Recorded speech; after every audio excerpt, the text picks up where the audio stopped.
Welcome!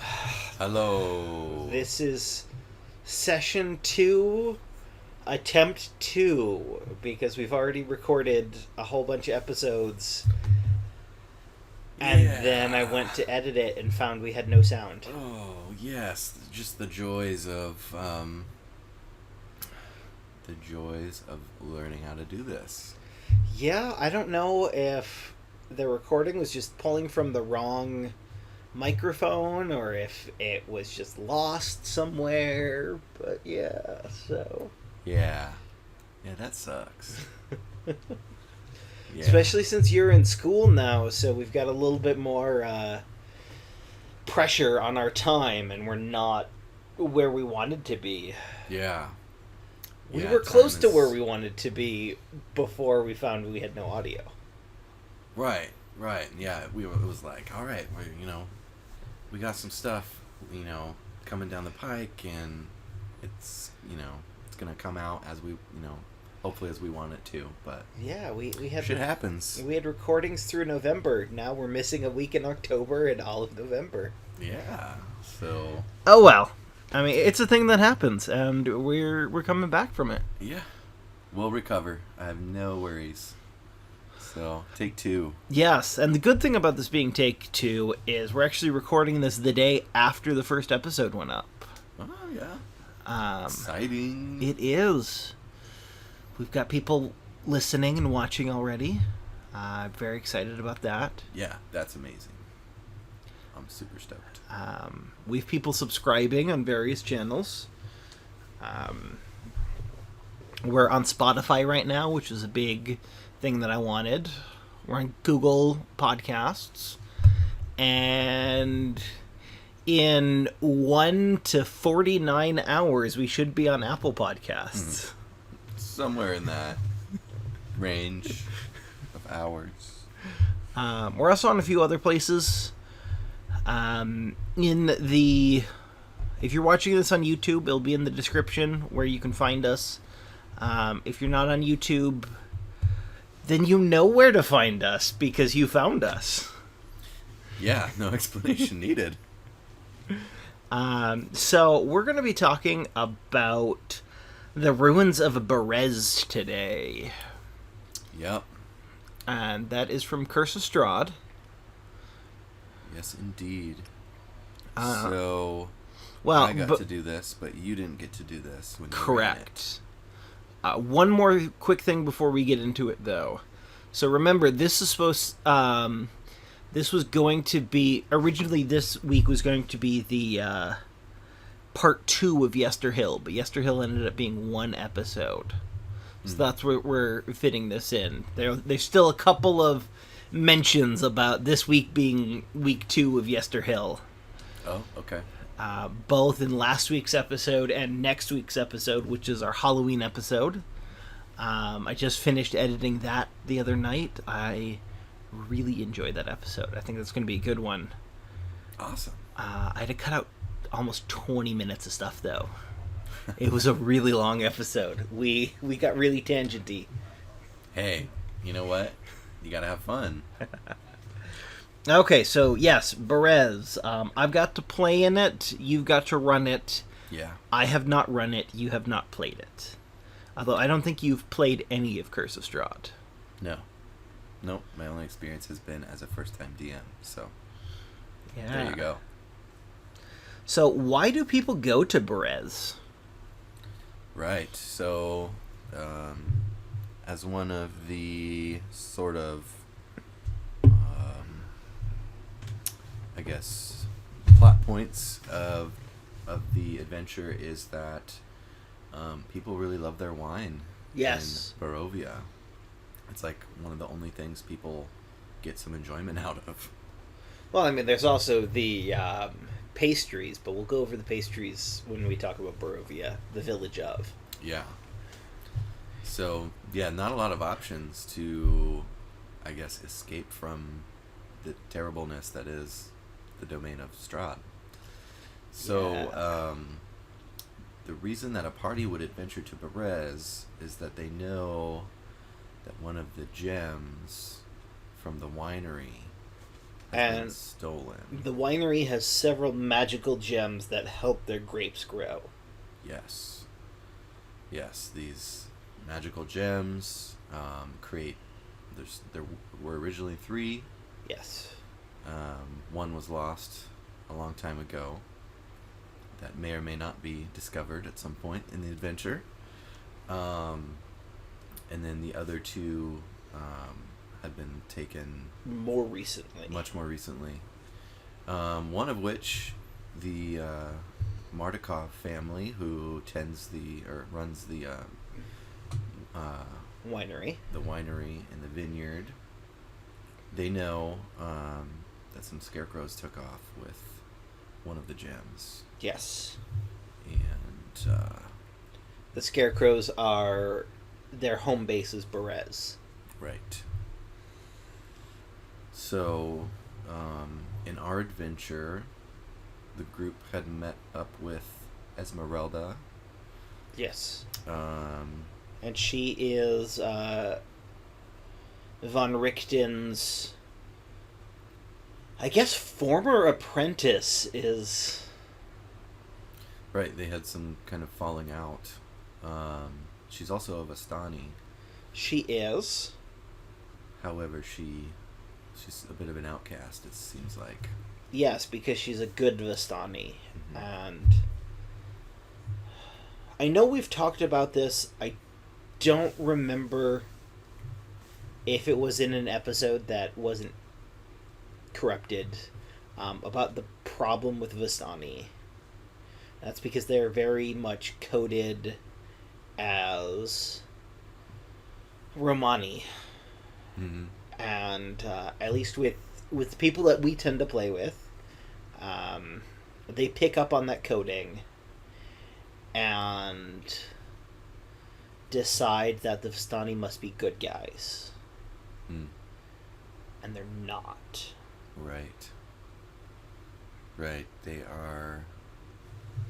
have a somewhat, I guess I'd say, an agreement with Strahd, and several of them are actively his, like, spies and I mean, they all minions. outright work for him. One of the ways that a Cursus Rod can be started is you can be kidnapped by the Vistani and brought against your will into Barovia. Yeah. Yeah, so when our adventuring party found out that Van Richten had it out for the Vistani, that raised some red flags for Yes. our party, and they immediately thought that Van Richten was A bad racist guy. asshole. Yeah.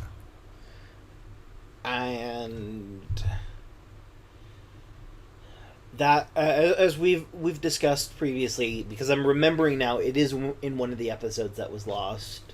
One of the big changes, if we ever ran Cursus Strahd again, is we would try and decouple the Vistani from being stand-ins for the Romani and play up kind of in the beginning how evil they are, Yeah. to try and make sure that connection is not made for our players. Yeah. Even the name Vistani kind of, I don't know. I think the name could stay, but you would have more work. So yeah, it's... Yeah. Yeah. No, it would be good to find a balance for them so that it's not so sort of activating. Yeah. I think that's one of the worst decisions in this campaign. And keep in mind, I love Curse of Strahd. You at least really like it. I'm not going to speak for you and say you love it as well. So far I am loving it. Okay, so... No link to fast food chain intended. Yeah, we're in that post... whatever that was from Wendy's World now. Anyway, let's get back to Berez, because I don't want to go into that corporate hellhole.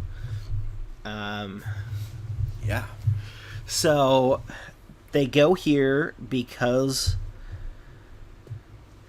of the gem, and we had teamed up with Esmeralda in our journey, Yep.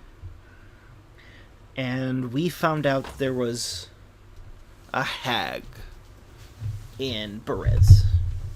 Right. I can't remember if you guys knew there was a hag before, or We did. The Mardikovs let us know that there was a hag there. okay.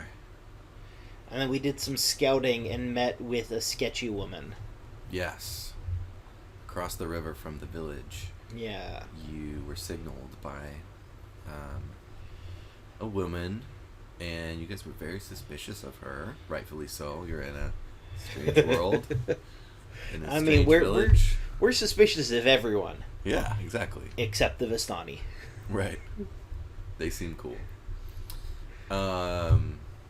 So you talk with this lady, and she kind of gives you a bit of information Yep. about what's going on in the village. You guys walk away from that believing she is the hag, and she's just kind of toying with you. Yes. There really isn't any other explanation that comes to mind. Even, it's like 3 weeks later. Or no. We meet once a month, so it's closer to 3 months later. Mm-hmm. And I still can't think of who else she would be. Yeah. Not that we care. Yeah. But surprisingly, you didn't kill her, so that's good. I think that was because we were like, okay, we're on a scouting mission now. If she's the hag, we'll just kill her tomorrow. Mm-hmm. Thinking about it, we should have tried to kill her. I don't know why we didn't. Yeah, because she appeared to be alone. Well, you say it like that, and then that sets off the DM red flags of clearly she wasn't. Because you say she appears to have been. Well, my style is to be very leave it up to interpretation. Yeah, So, no, I don't want that's to. I'm what not most giving people do. anything away. So, you guys end up talking to this lady, and then you go back just outside the village, Yep. and you guys camp out and prepare for a big fight. Yes. The next day. And Berez is an abandoned village. Basically, been at one time was a fully functioning village with a burgomaster, and at some point the curse of Strahd laid waste to this village, and it's sunk into a marshy, gross, rotting place of Yes. where hags hang out.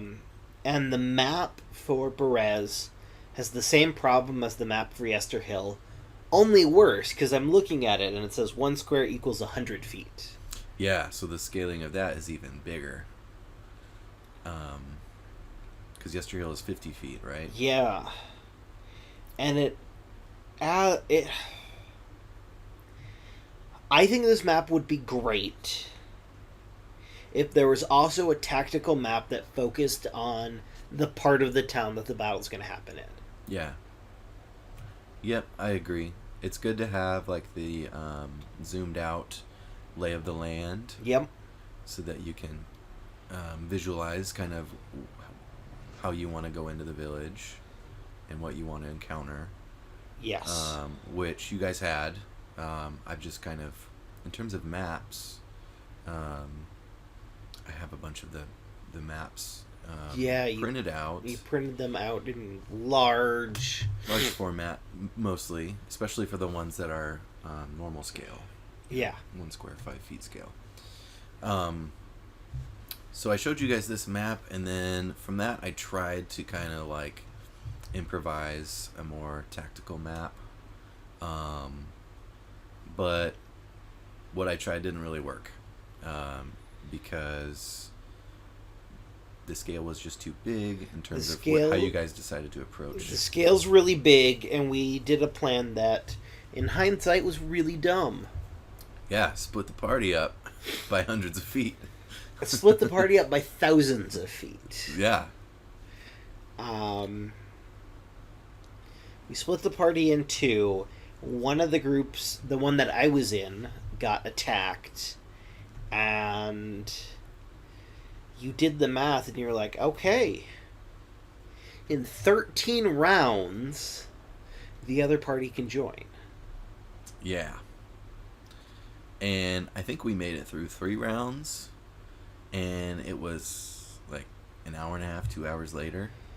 It was a really long fight with the other group just kind of twiddling their thumbs the whole time. Yeah.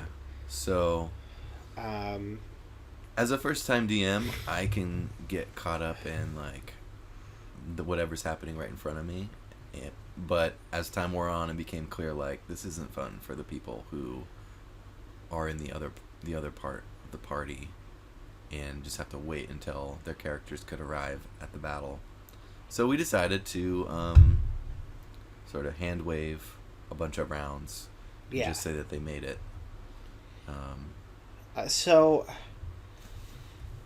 I as a player, I've got a couple of observations from that. Number one, this was a couple of sessions after Yester Hill, and you had clearly learned from Yester Hill by that point. Because Yester Hill had the same scaling problems and the same problem of you got really focused in on the battle to the detriment of the party. And this time you were able to pull back in the battle-wise and then just go, wait a second. I can see where this battle is going. That's not a place I want it to go. Because So it started off with... I sent a fireball at the scarecrows, and just... Scarecrows are gone. I killed all the minions in a single hit, because scarecrows are vulnerable to fire. Yep. And then we got fireballed. And then, as we were in the process of scattering, she put down a noxious cloud, I think it was. It was one of those spells, some sort of... Might have been Cloud Kill or something like that. Might have been Cloud Kill. Something along those lines. Just a damaging cloud spell. Yep. And then I sent a fireball at her, and those more than planned fireballs is what got the other group to start running our way. And then a few rounds of combat happened, and then you were just like, okay, and the hag starts flying away, and that's how we were able to skip a whole bunch of rounds. Believably. I'm sorry, I'm a little stuffy right now. Oh, it's that time of year. It is that time of year. So, the good thing is partway through the fight, as we were starting to finish off the hag, her hut attacks us. Yeah. But the hut attacked right as the other group was joining us. And so, while my group was at near the edge of what they could handle, the other group was fresh and was able to take on the hut. Right. Yeah.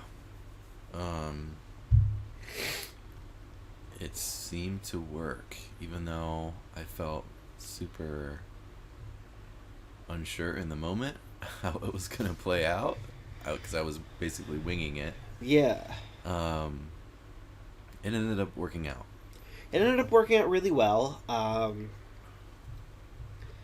I think while there was frustration in the moment, I think we left that session not frustrated anymore.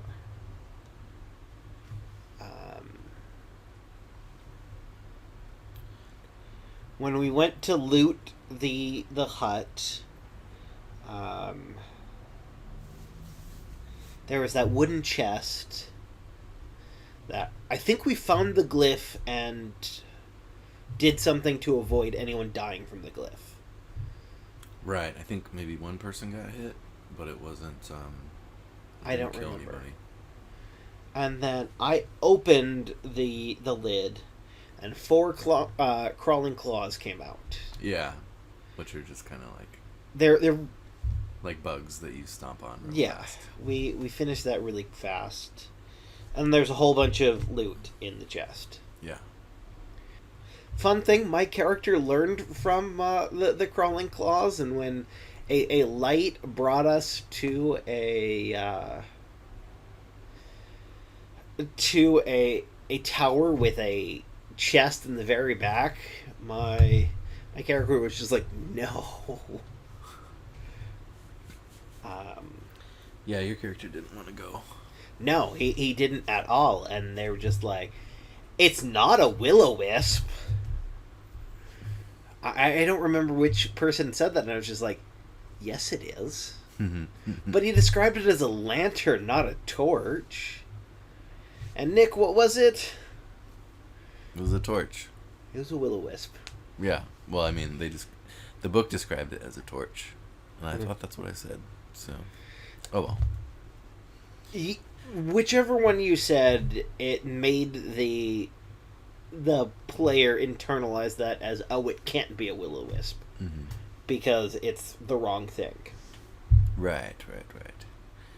Well, anyway, that Yes. was after Berez, but That at was Berez, and then so you, I don't remember if you guys found the gem before or after the chest, but I think you guys we found the it gem. at about the same time. We looted the chest first, and then the gem. Right. So you find the gem hidden under the floorboards. You see there's a glow coming from under the floorboards through the cracks. Yeah. Which prompts you to check it out. And you get the gem. And all is well. Yes. I feel like that's a really shortened version of what happened. Mm-hmm. That was a really long fight, but it was... I think the only really notable thing was you were able to cast an illusion on our monk for that unicorn. Oh, yeah. And that wasted like a turn or two for the monk. Yeah. It was a nice little distraction from any serious destruction that monk could have done in those rounds, that round or two. Well, wasn't the hag still flying on her like floating skull thing? Yep. So the monk really couldn't have done anything. Yeah, that's true. Our monk is like exclusively a melee fighter. I think it's Way of the Kensi monk. Maybe. I don't know. Either that or the Way of the Open Hand. They do have those throwing stars, but I mean, not that those do a lot. But... They do. I think they do like 1d6 damage. So it's not. The fight was made really easy because I was able to kill all of her minions in round 1. Right. But it was still kind of a difficult fight because it's a hag. Mm-hmm. And it was half the party, and we were level 6 at the time. Mm-hmm. I think that's right. Yeah, it was cool to run the hag because some of the spells that they had access to I'd never done before, which was fun. Yeah, I got to kind of improvise like the illusion of the unicorn. Spellcasting foes are fun. Yeah, I would say for sure. As the DM, being able to cast some spells is better than just like, oh, this thing bites you or scratches you. At least in Barovia, that's mostly what the non-spellcasters do. Yeah. Let's see. Anything else important about Berez? We didn't. You guys didn't explore We didn't much. explore Berez like at all. It's like there's a churchyard. There's a monument to Marina outside of town. We went to the Standing Stones. That's where we met the woman outside of town. Which was I can't remember if I think it's those standing stones that shared some similarities with the standing stones near Old Bone Grinder. Yes. Yes, they did. Which is just a cool little sort of historical. Yeah. It's cool background for Barovia.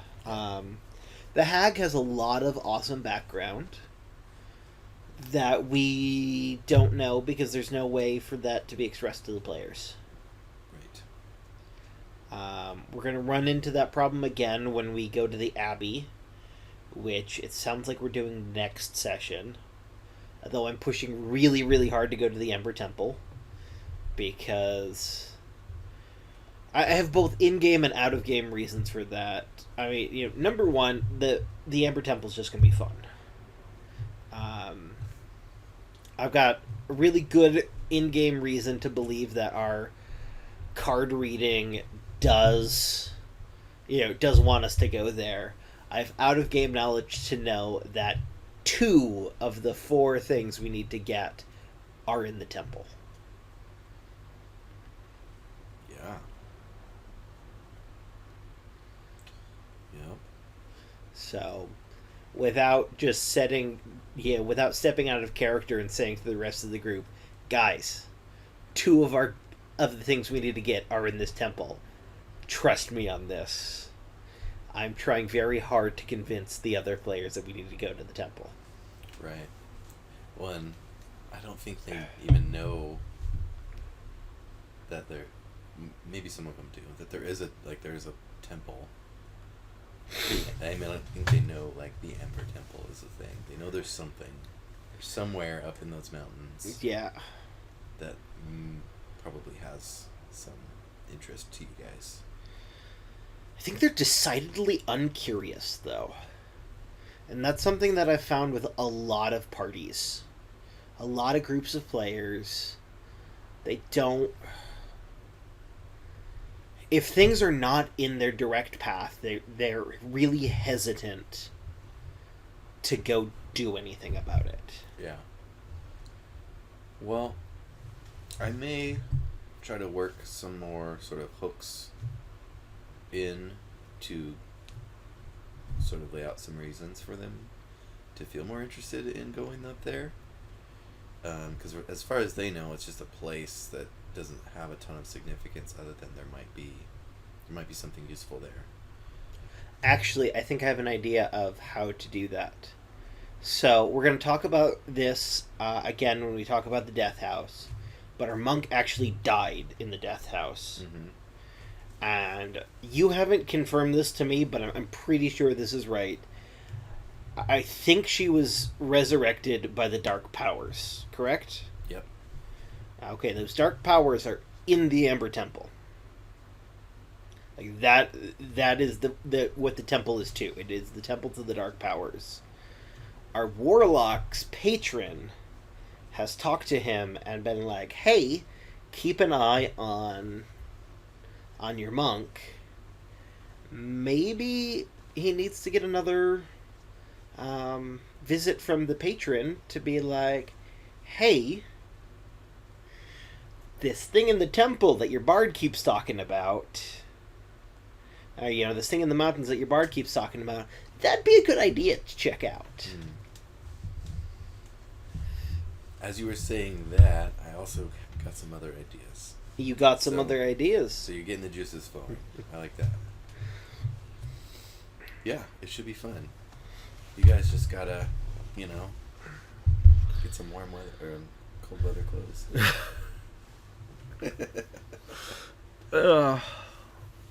A little, I guess, in-game reality check about Yeah. how you guys that's ridiculously difficult, and yeah. Um, Yeah, so sorry we meandered off from Berez again, but I can't think of anything else other than the scaling issue kind of sucks. Yep. But if you can do anything without completely railroading your party, have maybe one or two or three tactical maps that are to normal scale ready to go. yeah. So I think just the way that the big map flows, the big battle is going to happen in the town square. Yeah. I think it is really easy to lead the players to fight in the town square without. See, because the thing with railroading is it's only railroading if the players think it's railroading. True.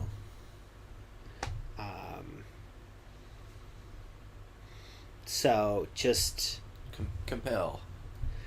Or it would be let them look at the map and have them come to the conclusion that the town square is going to be the best place. Maybe make the town square less marshy than the rest of the town. Yeah, you could do that so that they don't feel as apprehensive about entering into that difficult terrain. Yeah, have like the rest of the town is sinking into the marsh. The town square must be on a little bit of a rise or something because it's not as marshy. And then you take that moment to say, "Hey guys, if you in the town square, it's not going to be difficult terrain. It's going to be difficult terrain everywhere else." Then they'll go, "Okay, I guess we're fighting in the town square then." Mm-hmm. And then you go, "Well, I have this map for it." And then just let them believe that you have maps for other parts of the town if they had chosen there. Yeah. Yeah, that's a definite way to do it. But there is something that we mentioned once or twice, and we're gonna have this issue again in the game, and I want to kind of talk about it in a broader sense outside of just Curse of Strahd, and that is really awesome backstories for NPCs that you fight and kill in a single encounter. Or you encounter once or twice and never come back to again. You don't really have a way of finding their backstory. Yeah. What are your thoughts on that issue? Well, I mean, at least in the parties I've played in so far, most people tend to just kind of want to fight stuff and be murder hobos. And they're not too concerned about some of the deeper aspects of the game. So, maybe, I mean, as a DM, it's definitely fun to be able to make it a little more rich with some of that cool information. I don't know, figuring out some way to drop some of that in to see if anybody's interested in looking at it a little bit more. Yeah, I remember specifically there's a scenario I was considering running for Shadowrun. And there's a section entitled Collateral Damage. And it gave the backstory for like 40 or 50 different NPCs where they were going to be encountered in a firefight, and that's it. And, they were going to be encountered in several different firefights throughout the scenario. And, like, one of them was, Billy O'Flanahan, age 22, joined this gang because of how poor his family is and his share of the ill-gotten gains he spends on raising his little sister. And, like this whole paragraph about how Billy's this awesome dude in really bad circumstances. And it's just like, that's awesome. There's no possible way I can communicate that to my players. So I'm going to feel bad when they murder Billy because Billy's shooting a gun at them. Yeah. And they're not going to feel bad because they have no idea who Billy is. He's just gang member number 4. Mm-hmm. It's one of those burdens that the DM has to carry. Yeah, that sucks. Yeah, especially because it's not funny, but I'm laughing because, yeah, because it sucks. Yeah, and the way Shadowrun works, it's not like D&D where you're going to get hit 5 times before you go down. Even the enemies, there was a really good chance that one player shoots Billy once and he's dead. Yeah. And so it's not like, oh, Billy can get hit and then surrender, and this is why he surrendered. No, it's Billy gets mowed down in turn 1. And that's it for Billy. I don't actually remember his name, and his story's not quite that, but it was just a whole list of very similar things. Yeah. And then going back to Curse of Strahd, the abbot, he's a really interesting person. He has so the hag has a page of this is her backstory. It's a really interesting backstory. I think the abbot has almost 2 pages of backstory. Yeah. The abbot has a lot going on. And I'm not sure how we're going to figure that out. Yep. I'm going to have to think about that one. And a lot of thought into it yet. The answer might just be it's something you keep in mind and kind of play him because you know his motivations, but we never find out those motivations. Yeah. That might end up being the answer, too. Well, we'll see what happens. But I think this is a good stopping point for today. Yeah, I agree. So, if you're watching this on YouTube and you have questions about Berez or really anything Curse of Strahd, feel free to drop those in. Yeah, we'll watch the comments. So far, we've replied to every single comment we've gotten on YouTube. All 1 comments. Yes. We are killing it. Actually, we're not doing bad, all things considered. I don't know if there's any way to comment on any of the podcast things, but you can definitely find us on Twitter or on YouTube. If you listen to us in podcast form and want to get a hold of us and don't want to use Twitter for whatever reason, you can comment on YouTube. Yeah. We're not going to go, you didn't watch the video, we're not answering you.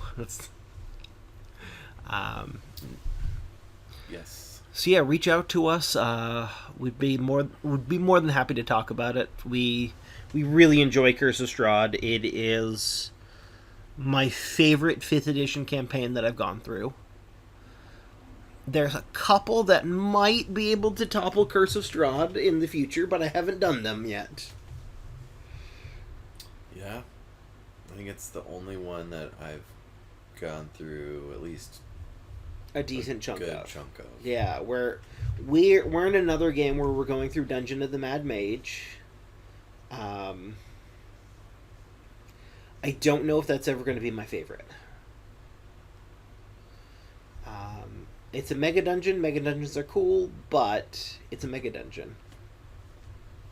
Yep. So yeah, again, if you're on YouTube, do the YouTube things. Comment. It doesn't have to be a question. Like, share, subscribe.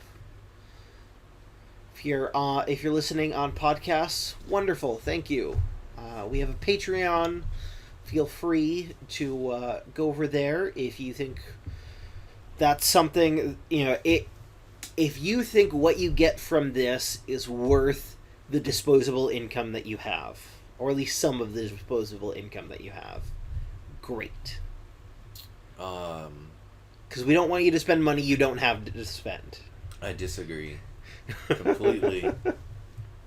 If you have to not buy groceries this week, send us money.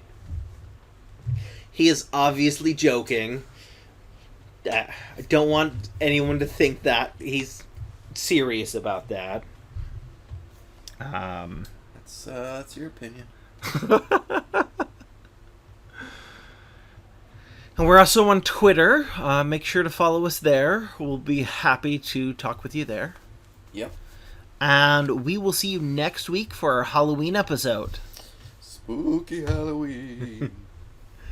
Okay, thank you.